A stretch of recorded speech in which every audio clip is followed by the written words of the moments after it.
consacrée aujourd'hui aux bananiers. On va faire une vidéo en plusieurs temps puisque j'ai quelques bananiers qui ne sont pas au même endroit dans mon jardin. Donc on fera des petites vidéos et j'essaierai de faire un raccord le mieux possible. Je vous présente mon premier sujet, un Musa bajou. Donc ça c'est le bananier commun que vous avez tendance à voir dans toutes les régions de France à l'extérieur. C'est un bananier qui est résistant jusqu'à moins 12 degrés. Mais malheureusement, ces bananes ne sont pas comestibles puisque fibreuses. Vous pouvez voir que celui-là a fait un rejet, deux rejets. J'en aperçois un autre ici. Et j'espère avoir une fleur enfin cette année puisqu'il atteint l'âge vénérable de 3 ans. Et normalement, c'est l'année fatidique pour avoir des fleurs. Voilà pour le premier bananier de la collection. Deuxième bananier, alors celui-ci se plaît beaucoup moins chez moi. C'est un Daijao, un croisement entre un bananier Sikimansis qui résiste environ à moins 10 degrés et un Musa balbisiana qui est un bananier comestible. Je vais le changer de place puisque il n'est pas très heureux à la maison et a beaucoup de mal à démarrer. Il vient donc comme mes autres bananiers pour la plupart de la maison du bananier.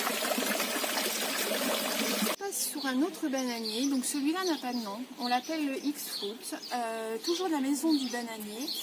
C'est un croisement entre un bajou et sans doute un Himalayan fruit, enfin voilà, donc c'est une erreur de croisement qui est donnée pour une résistance à moins 10 degrés mais qui est encore en test, donc je l'ai commandé cette année. Je l'ai reçu il y a un petit mois, je l'ai rempoté donc dans mes poubelles de 120 litres et vous pouvez voir qu'il vient de me développer donc 2 feuilles. On est qu'en tout début de saison pour les bananiers, sachant que nous vivons dans le Cantal, donc la pleine saison va débuter chez moi vers le 1er juillet jusqu'à, on va dire, fin octobre ici. Voilà. Donc, nouvel endroit où je stocke quelques bananiers. Alors, on va vous les présenter un par un. Donc ici, un Musa bajou que j'ai conservé en pot puisque je n'ai pas de place à lui consacrer pour le moment. Visiblement, il semble bien s'y plaire. En dessous, vous pouvez apercevoir un Musa velutina ou bananier à fleurs roses. Alors, il est tout petit pour le moment, mais c'est un bananier qui est comestible, bien que les bananes comportent beaucoup de graines, mais elles sont mangeables. Je vous le montre. Alors, vous pouvez aussi voir qu'il est grand temps pour moi de le rempoter, ce que je vais faire cet après-midi. Le semis de ces bananiers est super facile, de la chaleur, un trempage 48 heures et dans une boîte en plastique comme je vous ai montré à plusieurs reprises et logiquement au bout de, pour les premiers 4 à 6 semaines, vous aurez des bébés bananiers. On va ensuite parler du Hélène hybride qui est là. Alors, comme vous pouvez le voir, pour lui, c'est vraiment le tout début de la saison. Alors, celui-ci est aussi comestible avec des petites bananes savoureuses mais qui présentent des graines. Toutefois, j'ai encore pas réussi vraiment à apprivoiser ce petit monsieur puisque il meurt vraiment au ras tous les hivers, bien que je le stocke au même endroit que les citronniers. Logiquement, j'espérais pouvoir garder au moins un stipe, mais il en a décidé autrement, donc c'est pas vraiment super grave puisque on va le laisser pousser jusqu'en octobre et du coup je pense que cette année je vais en garder un en serre chaude pour voir si ça me gagne du temps sur la fructification. On a ici, alors je vous en avais déjà parlé de celui-ci, le fameux Ancêtre Ventricosum morevi, donc un bananier pour sa valeur ornementale. Vous devez maintenant l'apercevoir dans beaucoup de massifs floraux des villes de France. Son avantage, donc, c'est cette couleur rouge des feuilles et sa croissance ultra rapide. Il peut grandir en pleine terre de 3 à 5 mètres. En pot comme ça, si vous le nourrissez régulièrement, vous pouvez obtenir un bananier qui fait 2 à 3 mètres de haut. Et enfin, je vais vous présenter celui-ci, donc que j'ai reçu en même temps que le X-Fruit là-bas. Celui-ci est le Himalayan Fruit. C'est une création de la maison du bananier. Alors, je parle souvent de la maison du bananier, mais c'est parce que la maison du bananier est une pépinière écologique située à Couëron qui travaille vraiment bien. Alors, en ce moment, ils ont quelques petits soucis de livraison. Ils ont d'ailleurs arrêté les livraisons suite au coronavirus. Je vous rappelle qu'on travaille sur du vivant, donc voilà, le stockage de plantes, etc. Il faut leur laisser le temps de se relancer un petit peu et je pense que la machine va repartir aussi belle au mois de septembre.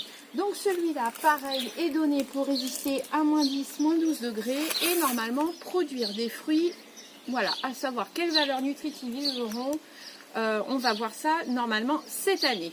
On va passer sur d'autres bananiers. Donc ici, un tout petit bananier. Son nom d'ailleurs est le Truly Tiny. C'est un bananier Cavendish. Les Cavendish sont les bananiers qui donnent les bananes du commerce. Celui-ci a une petite particularité, c'est que son port reste très compact, il se fera une hauteur de maximum 2 mètres de haut et vous pouvez espérer voir un régime en intérieur. Alors ce que vous pouvez apercevoir, c'est qu'ici, j'ai plein de bébés qui poussent, donc je vais les laisser grandir jusqu'à ce qu'ils aient une taille assez conséquente et développer leur propre système racinaire.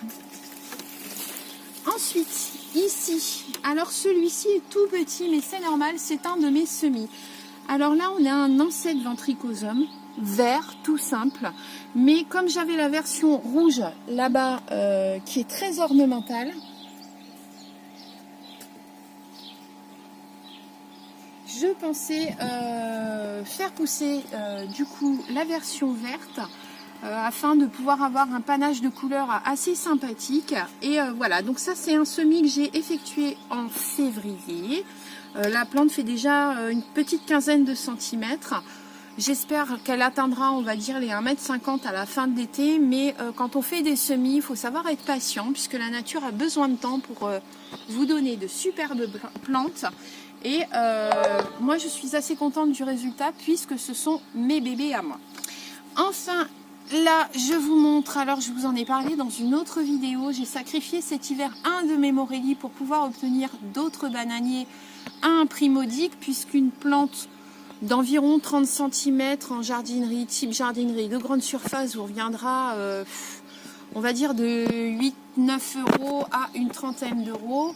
Là, en sacrifiant un bananier, là, je dois être à une quarantaine de petits Morelli. Qui seront, je pense, bons à planter dès l'année prochaine. Et pareil, là, j'attends que la plante fasse à peu près 1,50 m en fin d'été. J'ai d'autres variétés de bananiers que je ne vous montrerai pas là, puisque ce sont des semis. J'ai le Black Tie, résistant au froid, le Acuminata SP Acuminata, un Sikimensis, qui sont des bébés, donc qui font à peu près cette taille-là. Ces graines, je me suis fournie chez Tropical Flore Garden et Tropical 83, si je me souviens bien, pour les graines de bananier en frais. Donc n'allez pas acheter sur eBay ou sur d'autres sites un peu douteux, parce que si vous voulez avoir un taux de germination assez élevé, c'est la fraîcheur des graines qui compte, et je le redis. Maintenant, on va répondre aux questions qui m'ont été posées dans les commentaires des vidéos précédentes, notamment une question concernant les citronniers. Alors, pour ceux qui effectuent des semis de citronniers, il faut savoir que les semis de citronniers peuvent fleurir et fructifier, évidemment, au bout de 7 à 10 ans. Donc c'est extrêmement long, il vous faut patienter, mais ça donnera forcément des fleurs ou des fruits, puisque par exemple, ça marche pour les abricotiers et les pêchers. Ensuite, il n'est pas sûr que vous ayez la variété de départ si il était polyembryonique. Ce sera le fruit que vous testerez, et c'est une belle aventure que de faire un citronnier soi-même. Deuxième question qui m'a été posée, j'ai des yuzu en pleine terre, ils végètent. Alors là, il y a deux solutions. La première, c'est que le yuzu ne se plaît pas du tout là où il est. Donc ce que je conseillerais, c'est de déterrer le yuzu, de le repasser en pot pour cette saison, de le nourrir vraiment beaucoup et de retenter de le mettre en pleine terre l'année prochaine à une place différente de la première. Deuxième des choses, c'est que peut-être vous ne l'avez pas assez nourri, ou que peut-être il y a des parasites au pied, vous savez, ces petits vers blancs qui mangent les racines. Voilà, donc cette vidéo va se terminer. Je pense essayer d'en faire une nouvelle samedi prochain sur un sujet que je vous propose de me proposer dans les commentaires. On peut parler des bananiers ou du jardin potager. Donc voilà, à très bientôt et merci de me suivre.